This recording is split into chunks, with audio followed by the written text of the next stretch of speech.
Drama শুরুতে আমরা গল্পের ফিমেল লিডের মায়ের কিছু কথা শুনতে পাই, যেখানে সে বলছিল, আজ আমার মেয়ের 9তম জন্মদিন, তাই আমি চাই ও আজকে একটি উইশ করুক। এরপর আমাদেরকে এই গল্পের ছোট্ট ফিমেল লিডকে দেখানো হয়। ও ওর মায়ের দেওয়া গিফটটি সামনে রেখে মনে মনে একটি উইশ করে বলে যে আমি চাই আমার একটি বন্ধু থাকুক, যে সবসময় আমার পাশে থাকবে আর যার সাথে আমি সব কথা শেয়ার করতে পারবো। এরপর ও গিফটটা ওপেন করে আর ও গিফটটা ওপেন করে অনেক বেশি খুশি হয়ে যায়, কারণ ও গিফট হিসেবে একটি স্মার্টফোন পেয়েছিল। এরপর ও বারবার আনন্দের সাথে ওর স্মার্টফোনের দিকে তাকাচ্ছিল। ঠিক তখনই দেখতে দেখতে স্মার্টফোনটা একটি ছেলেতে রূপান্তরিত হয়ে যায়। এটা দেখে ও তো অনেক বেশি অবাক হয়ে যায়। তখন ওর মা এসে ওকে বলে, আজ থেকে এই স্মার্টফোনটি হচ্ছে তোমার নতুন ফ্রেন্ড। ও সবসময় তোমার সাথে থাকবে আর তোমার সব কথা মনোযোগ দিয়ে শুনবে। এই কথা বলে ওর মা ওখান থেকে চলে যায়। আর তোমরা কে কে এরকমের স্মার্টফোন চাও আমাকে কমেন্ট করে জানাও। এরপর স্মার্টফোনটি নিজের সব সিগন্যাল গুলো চেক করে নিচ্ছিল। এরপর ওরা দুজন একে অপরের সাথে পরিচিত হয়। আর ওই ছোট্ট মেয়েটির নাম হলো শাওমি। এখানে স্মার্টফোনটি শাওমির একটি ছবি তুলে নেয়। তখন শাওমি ওর স্মার্টফোনটিকে একটি ভেঙচি দিয়ে ওখান থেকে চলে যায়। শাওমির এরকমের আচরণ দেখে স্মার্টফোন তো কিছুই বুঝতে পারে না। এরপর রাতে আমরা দেখি শাওমির কিছুতেই ঘুম আসছিল না, তাই ও ওর স্মার্টফোনকে জিজ্ঞেস করে, তোমার নাম কি? এর উত্তরে স্মার্টফোনটি বলে R9। তখন শাওমি বলে, তোমার এরকমের অদ্ভুত নাম কে রেখেছে? এর উত্তরে স্মার্টফোনটি বলে, আমি যেহেতু একটি ফোনের মডেল, তাই আমার নাম তো এইরকমেরই হবে। এরপর শাওমি ওকে জিজ্ঞেস করে, তুমি কিভাবে খাবার খাও? তুমি কোথা থেকে এসেছো? তুমি এখানে কি করছো?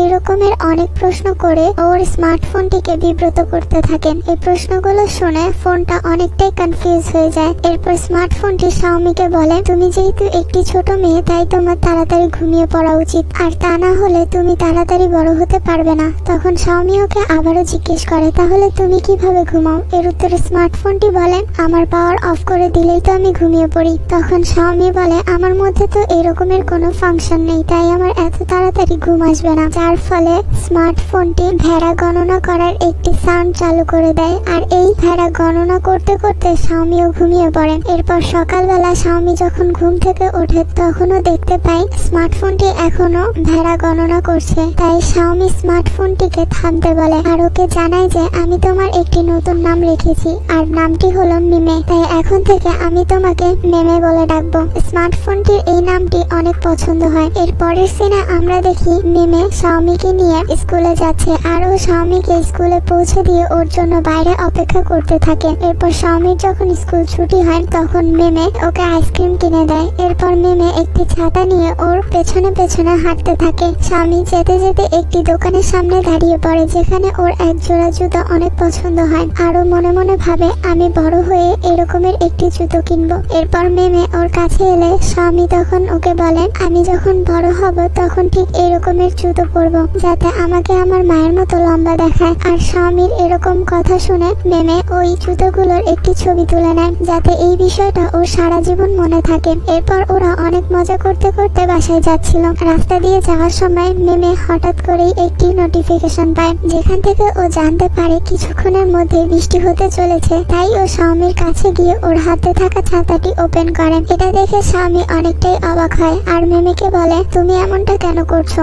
এর উত্তরে মেমে কাউন্টিং শুরু করে। যখনই ওর কাউন্টিং শেষ হয়ে যায়, ঠিক তখনই সেখানে বৃষ্টি নামতে শুরু করে। আর এই বিষয়টা দেখে তো শাওমিও অনেকটা খুশি হয়ে যায়, কারণ বৃষ্টি কখন হবে ওর স্মার্টফোন এটাও বলে দিতে পারে। এরপর ওরা দুজন একসাথে বাসায় যেতে থাকেন। এর পরের দিন শাওমি যখন বাসায় যাচ্ছিল, তখন ও দেখতে পাই ওর প্রিয় জুতোটি কেউ একজন কিনে নিয়ে গেছে। এটা দেখে ওর মনটা অনেক বেশি খারাপ হয়ে যায়। আর শাওমির মন খারাপ দেখে মেমেরও মনটা খারাপ হয়ে যায়। এরপর দেখতে দেখতে 10 বছর কেটে যায়, যেখানে শাওমি অনেকটাই বড় হয়ে গেছে, কিন্তু মেমে আগের মতোই আছে। আর আজকেও ও শাওমিকে স্কুল থেকে নিতে এসেছে। স্কুল থেকে বের হয়ে শাওমি মেমেকে বলে, স্কুল খুব বোরিং, কিন্তু তুমি তো খুব ইন্টারেস্টিং। এরপর ওরা দুজন ঠিক আগের মতোই মজা করতে করতে বাসায় যেতে থাকে। এরপর বাসায় এসে শাওমি মেমের সাথে কিছু সুন্দর সুন্দর ছবি তোলে। তখন শাওমি লক্ষ্য করে যে ওর থেকে মেমের ছবিগুলো বেশি ভালো হয়েছে, তাই ওর কিছুটা মন খারাপ হয়ে যায়। এটা যখন মেমে লক্ষ্য করে, তখন ও শাওমির থেকে ফোনটি নিয়ে বলে, আমি তোমার ছবি তুলে দিচ্ছি।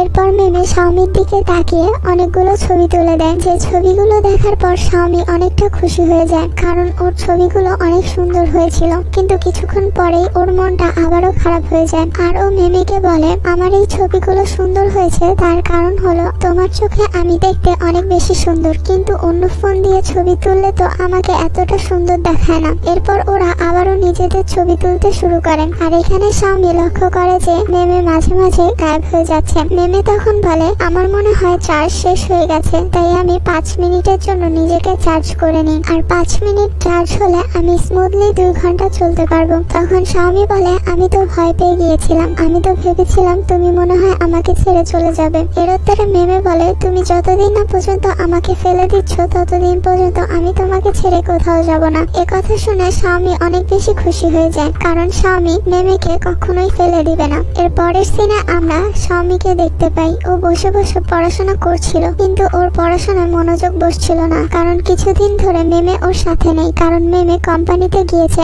আপডেট হওয়ার জন্য। তাই শাওমির দিনগুলো খুব বোরিং যাচ্ছিল, আর ওর মনটাও অনেক বেশি খারাপ ছিল, কারণ ও মেমেকে অনেক বেশি মিস করছিল। শাওমির মা তখন ওর এরকমের অবস্থা দেখে বলে, তুমি আরেকটা ফোন কেন কিনে নিচ্ছ না? আর তুমি কতদিন এই পুরাতন ফোনটা নিয়ে থাকবে? আর আশেপাশে তোমার বন্ধুদের দেখো, তারা সবাই এখন নতুন ফোন কিনে নিয়েছে। এর উত্তরে শাওমি বলে, এটা শুধু আমার ফোন না, ও হলো আমার বেস্ট ফ্রেন্ড, তাই আমি মেমেকে কখনোই চেঞ্জ করব না। আর ও ওর মাকে বলে, মেমে তো কিছুদিনের মধ্যে আপলোড হয়ে আবারও আমার কাছে ফিরে আসবে। এদিকে আমরা মেমেকে কোম্পানিতে দেখতে পাই, ওর আপলোড প্রসেসিং চলছে। শাওমির মেমেকে ছাড়া একদমই ভালো লাগছিল না। এরপর ও মেমের রুমে এসে ওর ছবিগুলো দেখে বলে, তুমি তাড়াতাড়ি ফিরে আসো, আমি তোমাকে অনেক বেশি মিস করছি। আর এখানে আমরা শাওমিকে দেখে বুঝতে পারি যে ওর মেমের প্রতি অন্য একটা ফিলিংস কাজ করছে। অন্যদিকে মেমের আপডেট প্রসেসিং প্রায় শেষ হয়ে গেছে। কোম্পানি ওর মধ্যে সকল নতুন নতুন ফিচার্স ইনস্টল করে দিয়েছে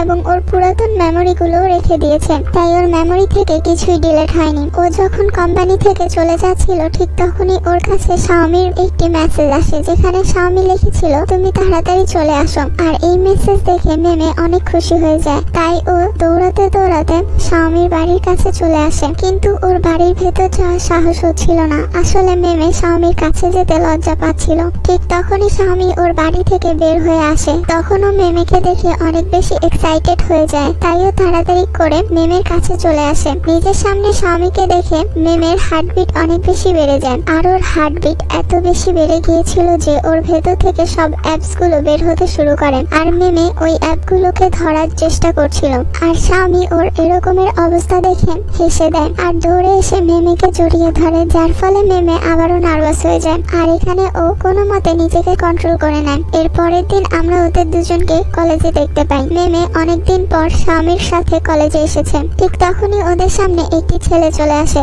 যার নাম ছিল জু। এখানে জুকে দেখে মেমের মনটা অনেকটাই খারাপ হয়ে যায়। তখন জু শাওমিকে বলে, আমি তোমাকে সকালে মেসেজ করেছিলাম, কিন্তু তুমি আমার মেসেজের কোনো রিপ্লাই দাওনি। এই কথা শুনে শাওমি কিছুটা কনফিউজ হয়ে যায়, কারণ ও তো কোনো মেসেজই পায়নি। এদিকে এই কথাটি শোনার পর মেমে এদিকে ওদিকে তাকাচ্ছিল, এর মানে হচ্ছে ও টেক্সটটা ডিলিট করে দিয়েছে। আর এই বিষয়টা শাওমিও বুঝতে পারেন। এরপর শাওমি জুয়ের সাথে ক্লাসে যেতে থাকে, আর ওদেরকে এইভাবে যেতে দেখে মেমের একদমই ভালো লাগে না। তখন ক্লাসে যাওয়ার সময় শাওমি জুকে জিজ্ঞেস করে, ওই মেসেজে তুমি কি লিখেছিলে? এর উত্তরে জু বলে, কলেজে গানের কম্পিটিশনের জন্য আমি তোমার নাম সিলেক্ট করেছি, যেখানে তুমি আর আমি একসাথে পারফরমেন্স করব।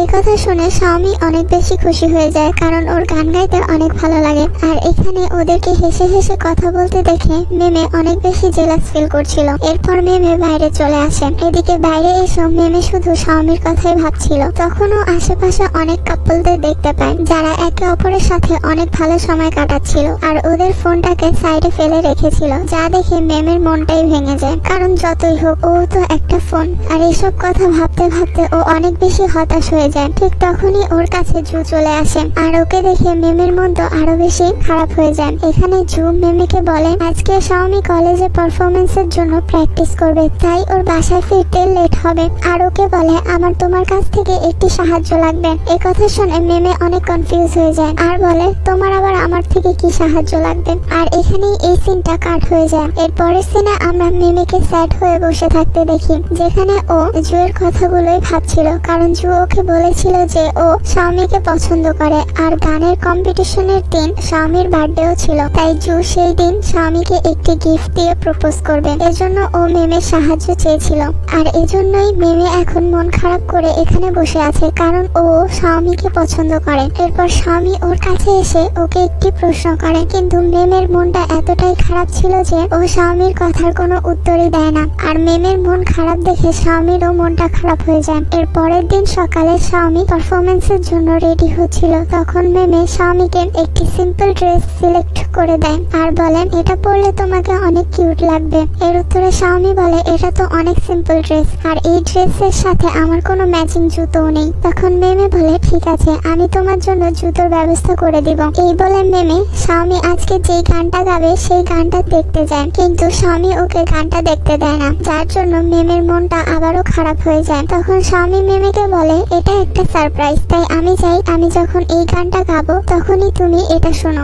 আর এই কথা শুনে মেমের মনটা একটু ভালো হয়ে যায়। এর পরের সিনে আমরা দেখি মেমে আর শাওমি রেডি হয়ে হলে পৌঁছে গেছিল। ঠিক তখনই সেখানে জু চলে আসে আর শাওমিকে একটি গিফট দেয়। আর শাওমি যখন গিফটটা খুলছিল তখন জু মেমের দিকে তাকিয়ে একটি স্মাইল করেন, আর মেমেও জুয়ের দিকে তাকিয়ে একটি ফেক স্মাইল পাস করেন। এরপর শাওমি গিফটটা খুলে এক জোড়া লাল জুতো দেখতে পায়, আরো বলে, আমার মনে হচ্ছে এই জুতোগুলো আমি আগেও কোথাও দেখেছি। এর মানে হলো শাওমির এই জুতোগুলোর কথা মনে নেই, কিন্তু মেমে এই জুতোগুলোর ব্যাপারে সবকিছুই মনে রেখেছিল। এর কিছুক্ষণ পরেই পারফরমেন্স শুরু হয়ে যায়, যেখানে শাওমি ওই জুতোগুলো পরেছিল। আর গান গাওয়ার সময় শাওমি মাঝে মাঝে মেমের দিকে তাকিয়ে স্মাইল করেন। এটা দেখে মেমে অনেক বেশি খুশি হয়ে যায়, কিন্তু এরপর যখন শাওমি জুর দিকে তাকিয়ে স্মাইল করে তখন মেমের মনটাই ভেঙে যায় আর মনে মনে বলে, এটা তো সত্যি, আমি শাওমির কাছে সারা জীবন থাকতে পারবো না, আর তাছাড়া আমি ওর ভালো মতো খেয়ালও রাখতে পারবো না, কারণ যতই হোক আমি হলাম একটি ফোন।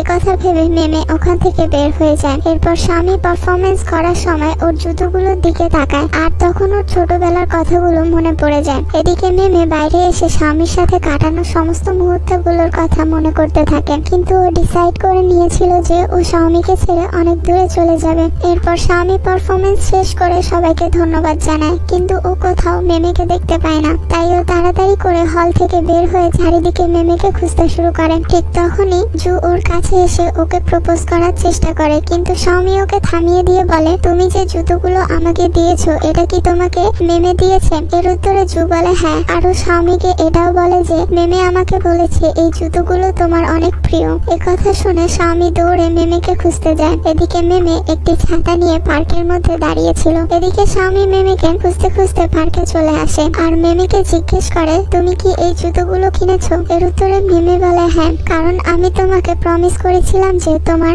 18তম জন্মদিনে আমি তোমাকে এই জুতোগুলো গিফট করব। এর উত্তরে শাওমি বলে, এটার তো কোনো দরকারই ছিল না, কারণ আমি আমার 9তম জন্মদিনে উইশ করেছিলাম যে আমি এমন একটি বন্ধু চাই যে সারা জীবন আমার পাশে থাকবে, আর আমি আমার সেই বন্ধুটিকে পেয়ে গিয়েছি, তাই আমার আর কোনো গিফটের দরকার নেই, আর আমি আমার সব জন্মদিনেই তোমাকে গিফট হিসেবে পেতে চাই। এই কথা শুনে মেমেতে অনেক বেশি খুশি হয়ে যায় আর শাওমিকে বলে, আমি সারা জীবন তোমার বার্থডে গিফট হয়ে থাকবো। এদিকে ওরা দুজন একে অপরকে দেখে হাসতে থাকে, আর ঠিক তখনই মেমে নিজের হাতে থাকা ছাতাটি ওপেন করে আর শাওমিকে কিস করে। আর এই কিউট মোমেন্টের সাথে এই ছোট্ট ড্রামাটি এখানেই শেষ হয়ে যায়।